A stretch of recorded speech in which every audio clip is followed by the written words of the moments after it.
샬롬. 마가복음 6장 1절부터 13절에 있는 본문의 말씀을 통해서 구양의 배척과 제사 파송이라고 하는 제목하에 함께 말씀을 나누길 원합니다. 예수님 주변에는 수많은 군중들이 모였습니다. 안식일에는 아침부터 저녁까지 회당에서 가르치시고 각색 질병 걸린 자들을 고치셨습니다. 그 중에는 납병 환자가 치료받고 중풍병자가 치료받고 손 마른 자가 예수님의 말씀 한마디에 회복되는 역사가 일어났습니다.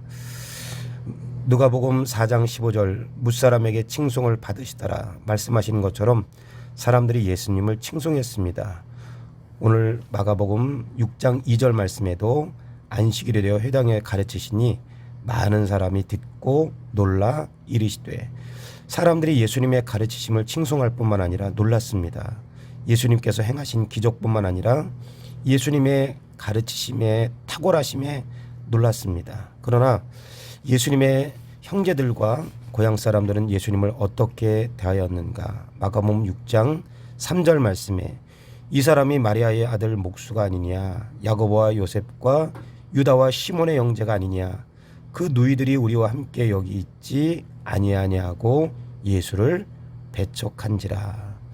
이 말 속에는 한편으로는 놀라면서 또 한편으로는 예수님을 조롱하고 형제들마저 예수님을 배척했다는 말입니다.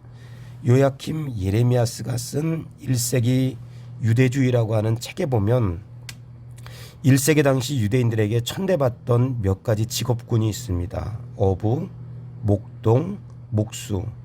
이런 직업들은 당시 천대받던 직업 중에 하나입니다. 뿐만 아니라 요한복음 1장 46절 나다나엘이 이르되 나사렛에서 무슨 선한 것이 날 수 있느냐, 빌립이 이르되 와서 보라 하시니라. 당시 가장 무식한 사람들, 가장 못 사는 사람들, 천대받던 사람들을 이야기할 때 나사렛 사람이라 말했습니다. 초대교회 당시 고린도인 하면 가장 음란한 사람을 말할 때 고린도인이라고 했듯 가장 어리석고 무식한 사람을 말할 때 나사렛 사람이라고 말했을 정도입니다. 이렇게 예수님은 고향에서 철저하게 무시당하셨습니다. 배척받으셨습니다. 인정받지 못하셨습니다. 그러면 예수님께서 갈릴리 이편과 저편과 데가볼리 지역에서 차마 성경에 다 기록하지 못할 만큼 기적과 표적을 행하시고 사람들이 놀라 입을 다물지 못할 정도로 가르치심이 탁월하셨기 때문에 고향에서 이런 배척과 배척에 예수님께서 당황하시고 난감해하셨는가? 절대 아닙니다. 하나님이신 예수님은 고향에서 어떻게 예수님을 대하실지 다 아셨습니다. 오늘 우리가 읽은 말씀, 예수께서 6장 4절 예수께서 그들에게 이르시되 선지자가 자기 고향과 자기 친척과 자기 집에 외는 존경을 받지 못함이 없느니라 하시며, 예수님은 예레미야 11장 21절의 말씀을 인용하시면서 고향에서 예수님께서 배척받으실 것을 이미 아셨습니다. 무엇이 고향에서 예수님을 이렇게 철저하게 배척하게 만들었는가? 첫째는 예수님께서 말씀을 이루기 위해서입니다. 예수님 말씀대로 이 땅에 오셔서 배척당하셨습니다. 요한복음 1장 10절에서 11절 말씀에 보면 그가 세상에 오매 세상은 그로 말미암아 지은 바 되었으되 세상이 그를 알지 못하였고 자기 땅에 오매 자기 백성이 영접하지 아니하였으나. 뿐만 아니라 예수님 왜 고향에서 배척당하셨는가? 이 사람 나사렛 사람입니다. 가장 무식하고 어리석은 사람들, 가난한 동네에 살던 사람입니다. 배운 것이라고는 목수일밖에 배운 것이 없던 사람입니다. 30세까지 아버지 요셉을 대신하여 목수 노릇을 통해 가족을 책임졌던 평범한 나사렛 사람입니다. 그런 예수님께서 말씀을 가르치실 때 놀라기는 했지만 받아들이지 못했습니다. 그런 예수님께서 사람을 치료하셨을 때 놀라기는 했지만 믿지는 않았습니다. 배척하고 믿지 아니하는 고향에서 예수님 어떻게 하셨는가? 마가복음 6장 5절 말씀에 거기서는 아무 권능도 행하실 수 없어 다만 소수의 병자에게 안수하여 고치실 뿐이었고, 아무 권능도 행하지 않으셨습니다. 선입견으로 고정관념으로 예수님을 대하신 곳에서 예수님은 더 이상의 가르치심도 어떤 권능도 행하지 않으셨습니다.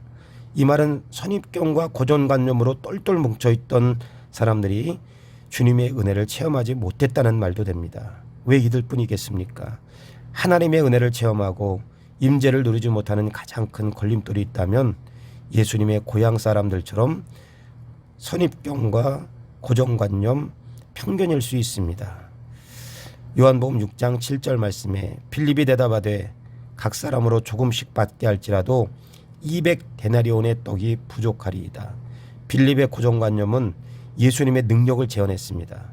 민수기 11장 21절에서 21절 말씀에 모세가 이르되 나와 함께 있는 이 백성의 보행자가 60만 명이 온데 주의 말씀이 한 달 동안 고기를 주어 먹게 하겠다 하시오니 그들을 위하여 양떼와 소떼를 잡은들 조카오며 바다의 모든 고기를 모은들 조카오리까. 그렇게 하나님을 경험하고도 모세의 고정관념으로 하나님의 역사를 제한했습니다.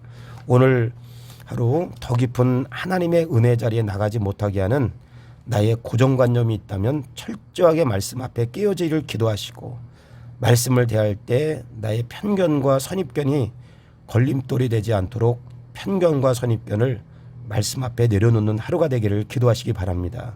뿐만 아니라 오늘 하루 편견이나 선입견이나 고정관념이 모든 관계 속에 사건 속에 나의 기준이 되지 않기를 기도하시기 바랍니다. 기도하겠습니다.